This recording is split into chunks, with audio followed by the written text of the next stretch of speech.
Hi everybody. So I'm going to just hand over to Nikki, who's our Senior Responsible Officer for the programme, who's going to introduce the session today. Nikki. Thank you, Ali, and welcome everyone, and thank you so much for joining us today. I just wanted to briefly thank the team for all the work you're doing on the programme. As you know, Building Berkshire Together has been in existence for well over a couple of years now as a programme, and I'm delighted we've got David Mossop with us today, who's leading on the clinical services strategy deployment. So David, can I hand over to you, and thank you once again everyone for joining us today.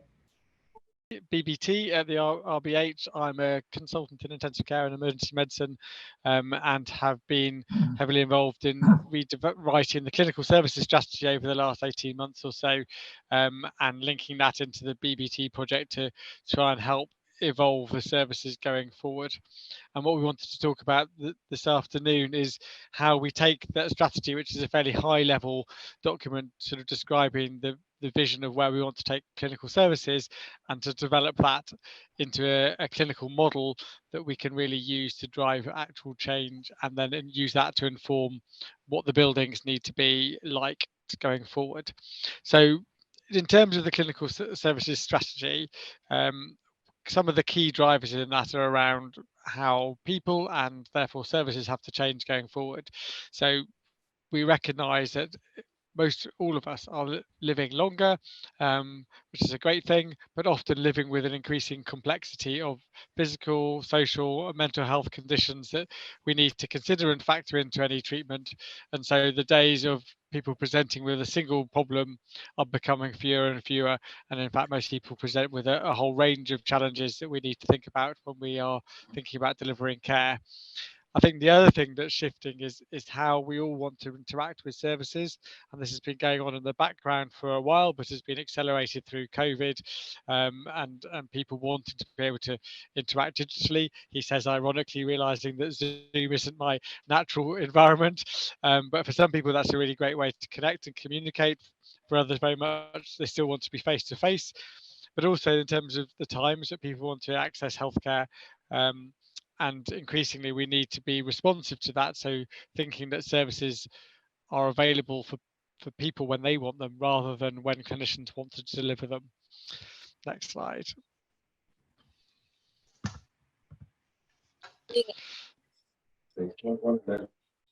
So one of the key principles in the clinical services strategy is that we want our care to be of high quality, but to really think about how we organise it around the needs of the patient, rather than as traditionally around the needs of clinicians, and typically doctors in particular.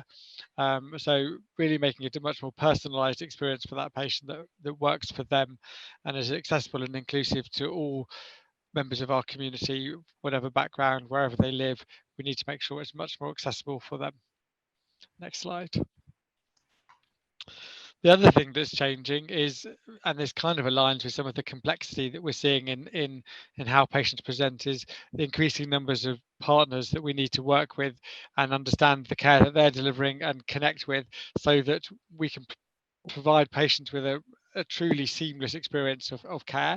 And that's between NHS organisations, so moving from primary care to secondary care, but increasingly with other partners in our community, so social care, mental health care, voluntary services, but also across wider networks as we become part of the integrated care system across Buckinghamshire, Oxford and West Berkshire. Some of the services we provide might only be provided in one of those centres, and how do we factor that in for our patients to make sure that it's still accessible. And one of the things that we also hear loud and clear from patients is the frustrations that they have in navigating between different services, how they have to repeat information that they've told people endlessly. And so how do we make sure that that information is shared in a way that is careful with people's data, but also makes it available to clinicians at the time that they need it, and how can patients be in control of a lot of that information. Next slide. So in this clinical service strategy, we talk about some principles, and these are deliberately pretty high level and in many ways quite difficult to argue against, I hope. But we want to ensure that we provide the highest quality care We want to make sure our services truly are streamlined and aligned to the patient's needs. I think this one's a bit of a shift for us in secondary care from the Royal Berks point of view, is we realise we need to be much more involved in promoting well-being and prevention of ill health, rather than just responding to periods of crisis or ill health in patients' care. And we also need to reach patients where it's best for them, rather than the traditional model of having a centralised hospital that is the only point of access to secondary care. We need to think about how we stretch that so we can provide services in community settings, online and digital settings, but in a way that is accessible for all our groups of patients. Next slide. We're keen that the services are effective and efficient, and in fact it's a mandatory need. We know that healthcare consumes a huge amount of resource in terms of money, in terms of people, in terms of time, and it's our duty to be effective and efficient with the resources that we are allocated from the taxpayers. To do this, we've got a few areas we think are going to be critical enablers to enable us to do that. Firstly, it's about the people. Healthcare is hugely driven by the people that deliver it, and we want to evolve the workforce so that actually the workforce of the future is capable of delivering the care that is required for our people of the future. So traditionally, as you all know, it's been very centered around doctors and to a lesser extent nurses, but there's now a huge range of people that work in a modern healthcare setting to deliver the healthcare that we need. And we need to really think about that multidisciplinary team and how we develop and grow those people, how we give opportunities to people who perhaps thought healthcare wasn't a career option for them, and give opportunities in our local community for people to access those careers. As I alluded to earlier, we need to work differently with our partners so that we are effective and efficient with them, so that it's a seamless pathway for our patients, but also so that we're not duplicating work, and actually we are, where we can do things at scale and get an economy of scale, which is good for our patients, do that. But where stuff needs to be locally delivered, we also are able to do that. Perhaps the next one is particularly pertinent for a Building Berkshire Together session, and talking about the physical environment. Sorry, I can go back again, Lynn. So, again, historically, hospitals have been fairly institutionalized buildings that have sometimes been effective, are rarely beautiful, and rarely promote healing and a calm environment. So we want the hospital of the future to be an environment that is open and accessible, that promotes healing, is calm, has privacy and dignity built into it, but is also accessible for families and visitors to come and support loved ones when they are unwell. We realise technology is going to be a key enabler to help us move forward with all of this. But we also know that for some, technology, myself included, it seems, is a barrier. So again, we need to work out where we can use technology to unlock healthcare, to make it more accessible, to make it more effective and efficient, but also recognising that we'll always be a group of our patients for whom that becomes a barrier. Next slide.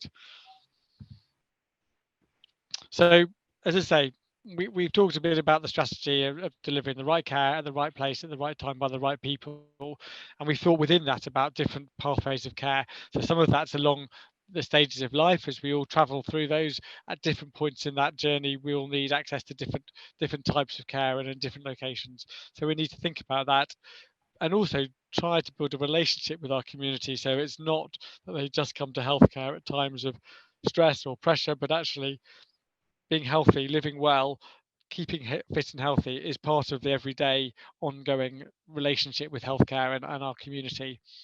And we've thought about this in sort of three broad areas around prevention and management of long-term conditions, around emergency care, and around some planned interventions where at times you'll need to access a particular service or a particular procedure. Next slide. So in developing the clinical model, we thought broadly around these three pathways, and what we want to do is take these high-level principles and pathways and develop this into a really detailed plan of what this actually looks like. What does an efficient emergency care pathway look like? How do we ensure that it's easy to navigate for people from wherever they are in the community? However they access it, they should get the same response from emergency care with the same high quality care. And similarly with planned care, how do we ensure that we are offering the right intervention to the right patient at the right point. We need to make sure that we're empowering patients to be involved in that decision-making process, so they understand the implications of the procedure they're heading towards, but also that they can maximize the benefit of that procedure to them. So preparing them for that mentally, but also physically, to manage their long-term conditions, to get them as healthy as we can ahead of that procedure, so they get the maximal benefit of that. And in terms of managing long-term conditions, really thinking about how we support patients to live well with their conditions rather than being constrained or dictated to by their conditions. And that's about patients being able to access information to empower them to understand their condition so they can manage it themselves where that's appropriate, that they can access help and support from clinicians at times that work for them rather than being forced into a schedule that revolves around doctors. And so this is the next phase that we really want to get into, this level of detail about all the different pathways, of which there are a huge number, obviously running through our hospital. And if you go to the next slide, Lynn. Sorry, just muting. So, as I say, we've started with the strategy, and we now need to flesh out the pathways and then think about those pathways and think about all of these different elements as we go through the pathway. What are the people, the multidisciplinary team that we're going to need to help deliver that pathway? How much activity is going to flow down that pathway now and projecting forward over the future decades? And then how do we develop the right capacity so we've got the right number of beds or operating theatres or clinic rooms, the right amount of equipment, the right type of diagnostics to enable us to make efficient use of people's time, but get people to the right bit of the system as quickly as possible to get the high quality care. And ultimately, this is going to lead into that piece around, and what does the space look like? And where? So, is it right that all hospital services are centralised in one site? Should more of it be disseminated through our community? Is that through primary care settings? Is that in community settings? Is that in a town centre location? So where is the space, and what does the space look and feel like for each of those services? And this can only be done with collaboration. And of course, we want to work with our clinicians and our teams in the hospital who understand much of it, but we also are really clear that this has got to be driven by patients and their experience of receiving care and their ambition for what good care looks like going forward. So that collaboration is going to be critical in terms of bringing this all together. Last slide, I think. So we are committed to developing the clinical service strategy into the clinical model. We are committed for this being a very patient-centered model of care that really does put patients at the heart of the pathways of care that we need to develop. We need to deliver on the clinical service strategy, the interconnectivity, the future view of how we can deliver healthcare. And as you know from joining us today, we are also committed to developing the estate so that the buildings facilitate that great quality care that we are aspiring to deliver, rather than as often they can become a barrier to delivering the care that patients want to receive in the way that they want to receive it, but also a frustration to the clinical teams in terms of how they can deliver the care. So I think that's the end of the slides. I'm very happy to take any questions on that if that would be helpful.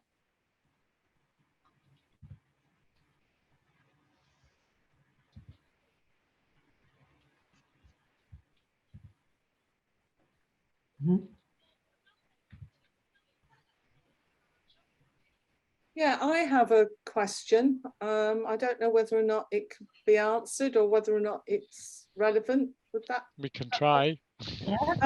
I noticed within the presentation, which I thought was absolutely, it made things very, very clearly set out. You talked about encouraging those who perhaps would not have considered a career within the hospital, within the NHS before. What does that really mean in terms of what an individual would need to do to be able to? I'm thinking beyond your wonderful model, which I think is absolutely brilliant, as to how you will get the folk to that point and to that end, it's I'm sorry, but it's I think it's even wider than obviously even the huge hospital and social care. It's got to go feed into, dare I say, the dear old whatever education. Totally. So I think there's you're right, Mary, it's huge, and all of this continues to demonstrate the interconnectivity between all the different elements in society. I think broadly things that we're specifically doing, so we're doing quite a lot of work with local colleges, so the University of Reading and the colleges in Reading, about the evolution of their offers in terms of courses that are focused on healthcare. Yeah. But we want to get further involved, and actually, you know, helping co-design those courses or changing those courses so they actually are delivering out of them the types of clinicians that we think will need to be part of the future delivery. But we're also doing quite a lot of outreach with local schools to try and reach people who have never considered a career in healthcare, and just even now just demonstrate to them the huge range of opportunities there are. You know, I think it's very easy for, you think of healthcare, you think of nurses, you think of doctors, and that might not be something that people are motivated by, but increasingly there's a huge range of ways people can contribute to healthcare, and that could be with data and analytics, it could be in IT. Obviously there's a huge range of caring vocations, you know, that go beyond those traditional models, whether that's physiotherapy or occupational therapy. You know, there's a vast range, and so we want the hospital to be part of the community, and we want people who live around the hospital to be able to work in the hospital and have fulfilling careers delivering healthcare, but in that vast range of ways that they may not have thought about. But you're right, it also goes into education and stuff that is probably beyond the reach of what we can immediately impact. But we're certainly, you know, we're working with local authorities, we're working with the local education facilities to try and influence that going forward. Okay, thank you. Thank you very much. I wanted to ask a question about the whether this model is going to be just for the Royal Berks, or is this a model that is being rolled out to all of the different communities, you know, the community hospitals going, is it 42, the different numbers that are going to be all over the country? The ICSs, yeah. Streamline, aren't you? So, I mean, you know, we're starting locally with this. You know, this is our clinical service strategy. It obviously pulls on, you know, national recommendations, national evidence around how to deliver high quality care. You know, so it does align with a lot of the sort of national direction of travel. But it's, yeah, this is, you know, this is for us around the Royal Berks and the population that we serve is the primary aim. We've obviously shared our clinical services strategy with our local other system partners, so both in Berkshire West with the primary care networks and with local authorities and things in Berkshire West, and we've also shared it with, you know, the BOB team, which is Oxfordshire, Buckinghamshire and West Berks, and, you know, there is broad consensus, but this is our strategy that we want to deliver on. But as we said, we can only do it in partnerships. I think, you know, we're starting with us, but I think it is a thing that's growing and building, and I think a very similar model will be coming out across the whole patch. But at the moment, we're not sort of, this isn't a template that we're planning to run out in sort of Cumbria or Kent or, you know, other areas. This is focused on our local patch. Thank you. So we've got a couple of comments or questions in the chat before you have to rush off, David, at one, which is, are there current plans for training new doctors and nurses to to realise your objectives? I think the short answer to that is no. You know, obviously the numbers of training places nationally is set, you know, as government policy.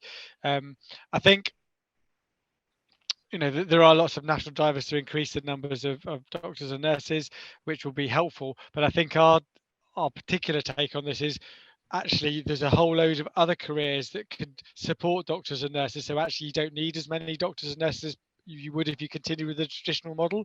And that's where we think we can impact locally to recruit people into a healthcare world where perhaps they wouldn't have considered it before. We know, to train to be a doctor is quite an intimidating process for many people, and it's not something they would consider, whereas actually they might have a passion for delivering healthcare, and there'll be many other routes into that, and that's where we want to focus of pulling in different people who wouldn't fit the traditional model. Okay, great. And will there be opportunity for patient-centered care to be given to the charities that already support outside of the NHS? I'm not 100% clear what that question's focused on. I mean, yes, we really are clear that the charity sector plays a huge role and will continue to play a huge role in supporting patients and helping to deliver care, and that partnership with them is a crucial part of this. I think there's a bit of a balance, isn't there, as to what is the public's expectation about what is funded and delivered by taxpayers' money, and what is complemented by that from charity sector. And I think that's a little bit tricky to navigate. We don't want to rely on a voluntary organisation to deliver something that's a core service. That doesn't feel quite right.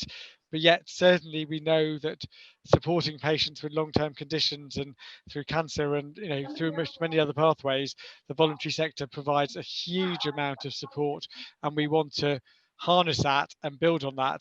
We also know there's a huge amount of goodwill towards the NHS, and a recognition at a local and national level that it's under a lot of pressure.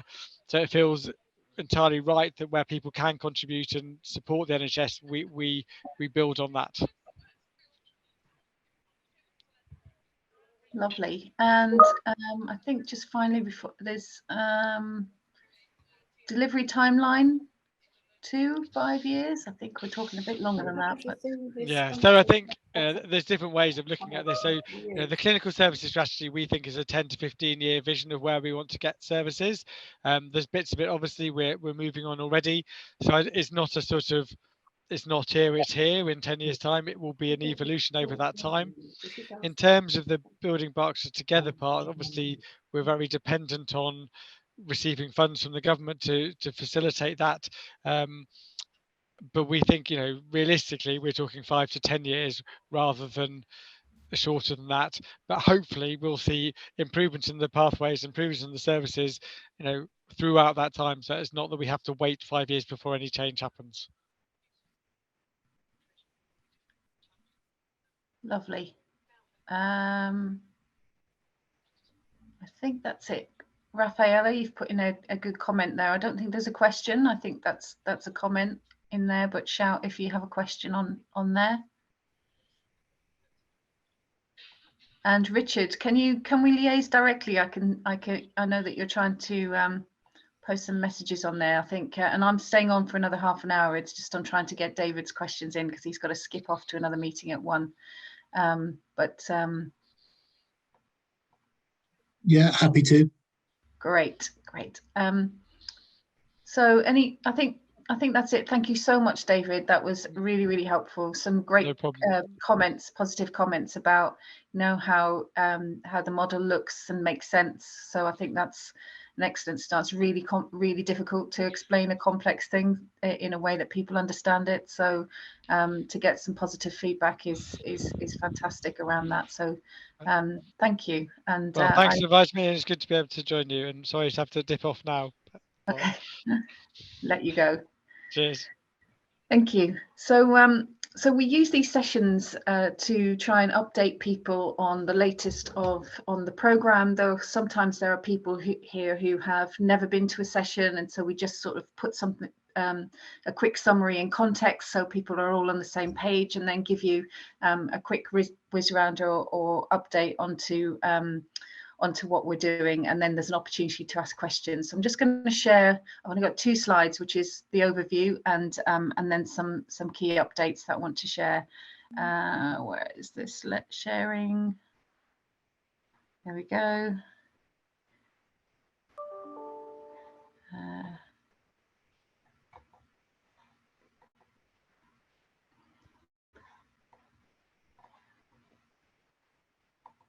Can you see that?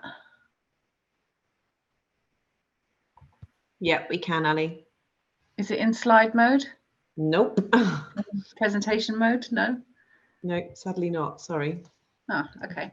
So so this is to try and get our journey and our progress onto a page of, you know, starting in 2019 when we were placed on the new hospital programme, and some of the things that have been happening since. So on the top line here, you've got the things that are happening on a national level. So the point of being on a new hospital programme is to have standardised and centralised approaches to things. So if there's 40 new hospitals being built, then we're all going to probably need the same types of wards and environments, clinical environments. How do we standardize that so that there's a footprint, and then we can just roll those out rather than designing wards separately and costing lots of money in terms of design? That's just one kind of aspect of, if you multiply that by all the hospitals that have to be built, there's a significant amount of time and resource that could be saved by doing this in one national program kind of way. So they've been working on that for the last couple of years, and they have been progressing hospitals in cohorts 1 and 2. So some of you might have seen that Liverpool opened their doors a couple of weeks ago or last month, and you'll be able to go onto the new Liverpool Royal Hospital and see some of that. And it's not actually a dissimilar size to the hospital we're asking for. So it's got 670 beds. It's got lots of the services that we would hope to have. So and it's at the Liverpool was built right in the centre of town, so they've got some of the challenges in terms of transport that we currently have on the current site. So it'll be interesting for people to have a look and give if you've got any feedback on any of that, that would be great. So they're one of the early hospitals that have gone ahead on the new hospital programme. So we as part of that development, there is a programme business case that went to and got ministerial approval in May, and we are going to the Treasury. I say we, it's the whole national programme, for the funding for the whole new hospital programme on the 6th of December. Really, really key date for us. And of course today, budget day, I've been getting texts to say that Jeremy Hunt has said there's going to be no cuts to the capital spending, and I think this commitment for new hospital programme funding, I'm not sure the wording or how that is. I've got to catch up on that. So hopefully there's some good news in the budget for some of us anyway. That's been announced today, and that budget will have a massive impact on what will be announced on the 6th of December when we go to the Treasury. And they're going to go with a range of options, so we don't know what will come from that, but we will have at least a clearer idea of how much funding we'll get in December. So alongside of that, we are progressing what we have to do, which is develop our business case. So even if we got told our allocation was, 700 million, we would still have to progress a business case process to demonstrate and work through the costings and what's the best option for that 700 million to deliver what we need to deliver. And as part of that, we have to do, and along the bottom, you'll see the main trust activities is things around engagement, making sure we work with staff, patients, public, carers, visitors, people who have a stake in the hospital, and find work. That's quite a big task, as you can imagine. So we've got a lot of engagement work, and I'll talk a little bit about that in the next slide. The next stage is working on that clinical model development. So we have a strategy that says this is how we want to do things, and we need to get to the detail of that strategy, which should say to us what size of our hospital should be with the latest information. So how many beds do we need? Where do we need those? And those sorts of things. And as part of that, there is a shortlisting exercise that over the next 3 to 4 months, you will see a lot of opportunities to contribute to that shortlisting process. So there'll be engagement events that will be held in person in different constituencies. There'll be a survey that we're trying to develop now and make really, really accessible so people can contribute to that, so that we have as much engagement as possible around getting from a long list of options to meet our clinical services strategy down to a short list, because it's that short list that we have to go into a lot of detail around costings, around benefits, and for the business case. So between now and sort of the end of March, you'll see a huge amount of reaching out to people and asking for very specific information to help us with that shortlisting process. So watch out for some of those. So I'm moving now to the next slide as it moved on. Lynn? Yes, it has. Ah, okay, thank you. Sorry, I was on mute. So some key updates. I'm going to try and do something here, which is to signal people and show people some stuff that's on the website. And we are really trying to use this on a daily basis to update some of the work, because there's, as you can imagine, a significant amount of work across different departments, the business case, the shortlisting, the clinical model. How do we make sure that everybody can see what we're doing, have the opportunity to contribute, or even challenge and question, and we're open for that.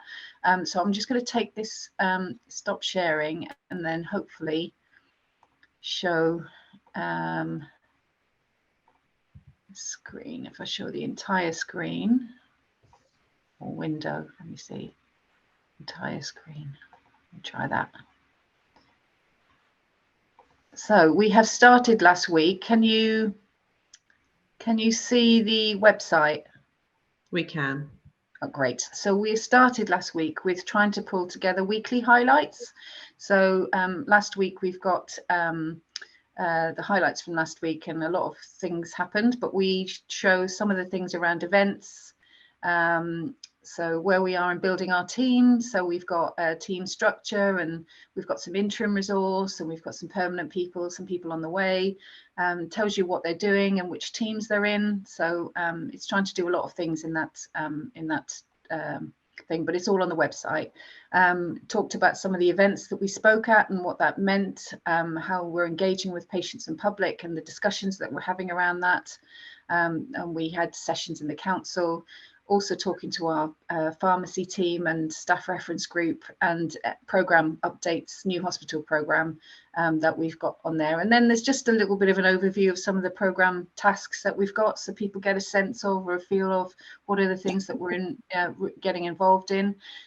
So that's the weekly highlights, but there are events here that we keep on the previous events section, and we do some write-ups of everywhere we go, and some of them are meetings, so net zero meetings that are held across the system, and we'll post up on there. We had West Berkshire councillors visit us last week on Monday. God, it feels like ages ago, but it was on Monday. Really, really helpful for them to get a view of a number of departments, understand some of the challenges that we have, and to be able to then lobby on our behalf for what we need in terms of a new hospital. So it was really, really helpful to have that. So we've in each of these areas here, you should see a write-up of what are the events that we're attending.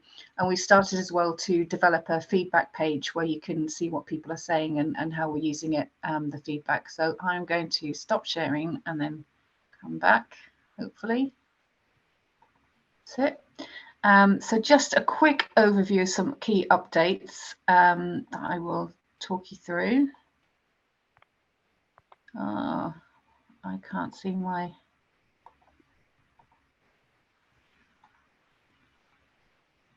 here we go. So yes, hopefully you can see that. Some key updates. So, as I say, go to the website for main activities. There's some weekly roundups. The shortlisting process, which I'll talk to you about, we'll be launching that probably mid-December, and we will put on the website what we're doing around that, all those the engagement events, how we're publicising it, and ways to engage with that. You've heard about the clinical model, and equally we have just recruited some healthcare planners to work with us on developing that model going forward. So there will be lots of information on the website as well around what sessions they're doing each week, or over the course of the few weeks, and how people can get involved in that process as well. And if there are areas, there might be areas that we're focused on in one week that you have a particular interest in and want to be involved, then we keep all of that up to date on the website. Just let us know if you want to get involved. It's been a month or two of building the team, so ready for when we get that announcement around our funding, and ready to build the business case going forward. So we've got a lot of people joining our team over the next few weeks, which, the process of recruiting the team itself is quite time consuming, and obviously onboarding a new team is quite time consuming as well. So we've been really busy with doing that, and we are also now all going to our patient leaders to ask for if they want to be involved in different parts of the new stage and new phase of that development. So as I said, the government budget out today, so I'm keen myself to get an update on what that means. It will again be guesswork for us, I guess, if it said, oh, capital funding would be decreased, or new hospital program. If there were statements like that, then we'd be all quite depressed. But I think I'm hearing that it sounds a little bit optimistic around the future. So fingers crossed. We've got a bid in at the moment to do some enabling work. And what we mean by that is some work that gets the site ready, and it's option agnostic. So whether we stay on site or not, we have put some work in for a new data center to help with resilience when we move the current data center from where it is, and a West Drive facility. So we've got West Drive, which is on the back of on Redlands Road. We've applied for a 3 to 4 story building on there to either help us with decanting if we were to stay on site, or it would be a facility for the community of Reading as a Reading hub should we move off site. And again, it's just to reiterate that there is no decision on whether we're staying or going, because it is funding dependent, and hopefully we'll hear something about that in December.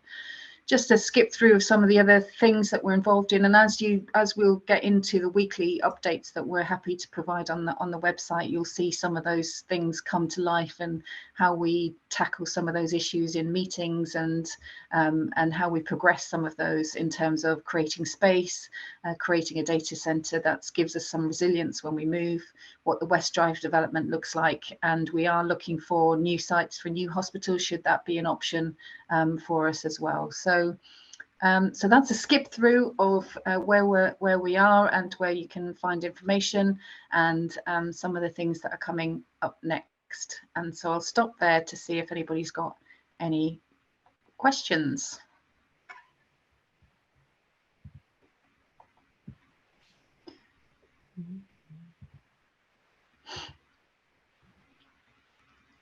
Stunned silence. I'm going to check the chat. Yeah.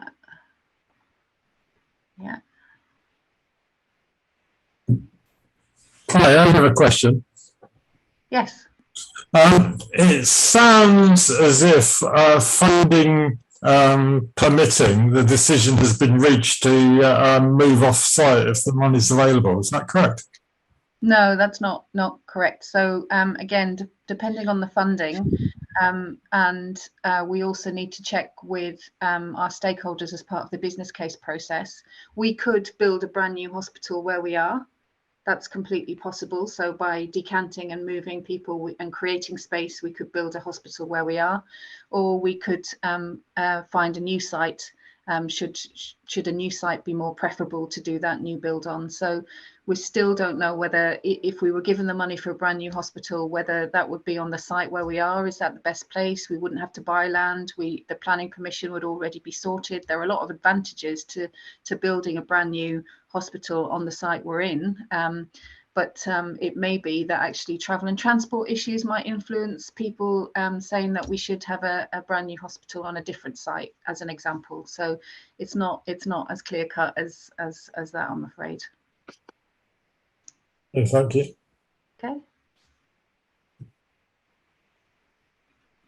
Any other questions? Lorna, I've got on my list to contact you. I don't know if Lynn's already done it, but we were talking about our survey that's going out and making sure that asking certain questions were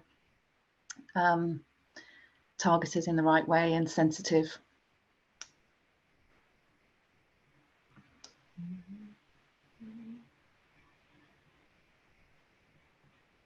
Any other questions? Everyone's very quiet today. Oh, hang on. There's a chat comment.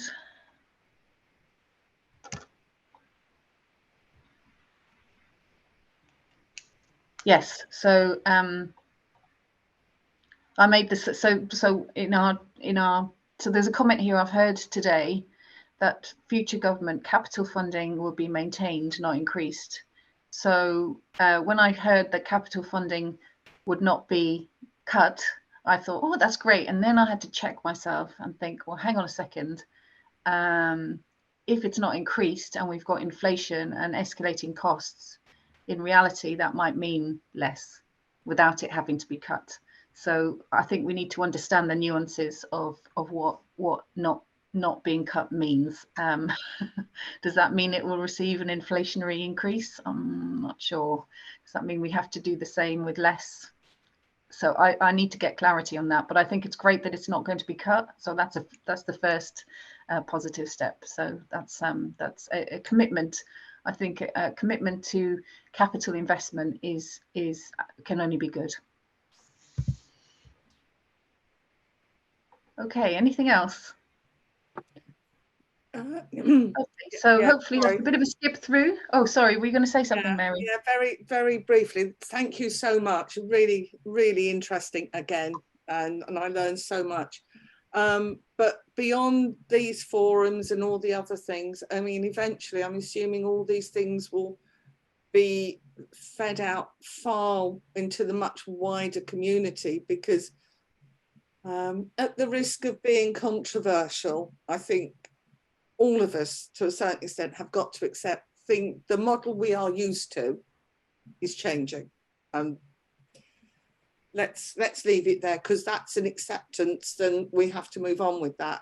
But it's how to get that message over without causing anxiety. And I'm just thinking of some of the groups I'm involved with, and I can already hear the concern and the worry, because it isn't something they're used to. Does that make sense? Yeah, and change for most people causes some level of anxiety, and we have to kind of understand people's worries and also explain the benefits, and do that in a really sensitive and clear way to try and bring people with us, because and hopefully changes are for the better, but sometimes people just don't like change. They just don't like, they like it as it is, and that's okay. So yeah, there is a big exercise. But any of those comments around, that you're talking about that you hear, please do just email us or let us know, so that we know about those, and happy to reach out to people, come to groups and talk to people as well. That's not a problem either. So but really appreciate that. Okay, thank you. Thank you very much. Thanks. Anything else? I think, Adrian, I might be seeing you later. Yes, I hope so. I might try and improve on the Zoom technology by then. So yes, Ali, great. Ali, Tony's just asked for some clarity on what survey, so it might be just worth. Yeah, so we're going from a short listing, a long list. So I'm trying to think of a clear way to this. Part of an outline business case process, which is a stage that you go through for funding. First things you have to do is decide as an organization what your important things are that you will invest in, so your investment objectives and your critical success factors, and you link those up with the clinical services strategy. So you say, right, if I want to deliver things in this way, and my priorities is to invest money in these places, what is the long list of options of how we can deliver that? So it might be on site, it might be smaller hospital, the site we're in. It might be a bigger hospital, the site we're in. It might be a hospital on a different site, a different type of hospital, and different. So there's a whole range of ways in which you can deliver those objectives and the clinical strategy. So what we need to do now is to take that to a shortlist, to a realistic shortlist that we can then do much more analysis around. So we can look at the costings, we can look at the, what we can bring in terms of funding. Is it financially viable? Does it help with, you know, is it something that's appealing to our population? And one of the most important things which is in our investment objectives is to make sure that it addresses health inequalities. So we ask questions of the public, and we ask questions of staff and all of those groups to try and help us get to a shortlist. And it's quite a tricky thing because not everyone's going to understand the language of a business case, so we have to ask them in a way that anybody could understand. So what's most important to you if you live in Reading and you don't have a car? What's most important to you in accessing health services? And it might be, you know, that I can get to it public transport, or actually I can get a lift, and you know, I need parking, or you know, those travel issues are way up there for a lot of people accessing services. It may be that it's more important for other things. So we're designing a survey in consultation with the councils and Health Watch and the university and people who are skilled in easy read documents and communication, to try and get a very simple survey out there to help us to feed into the process of shortlisting. So it won't be the only thing we do to help shortlist, but it will be a huge part of what we do. And we want to get it, and the survey will be taken to events. So not everyone will fill out a survey. So we will offer opportunities for people to talk in person, talk with people who speak in different languages. So that's the other thing that we've got to try and do. And also at events, so we call them constituency events, because we want to hold them in where MP constituencies are, so that people have an opportunity to come together and share ideas around that. So there's quite a lot of activity to try and feed into that intelligence gathering from patients and public and staff in particular. And it's about, so the survey is going to be quite crucial to that in trying to capture that information. Does that help? Yes, and the timeline for producing this survey? So we are at the moment drafting it, and then we're going to pilot it with a group of people, and then we have to get it signed off at the executive management team in December. And then if they approve it, we will issue it mid-December. Thank you. Okay, and we're hoping to run it then for 3 months. Thank you.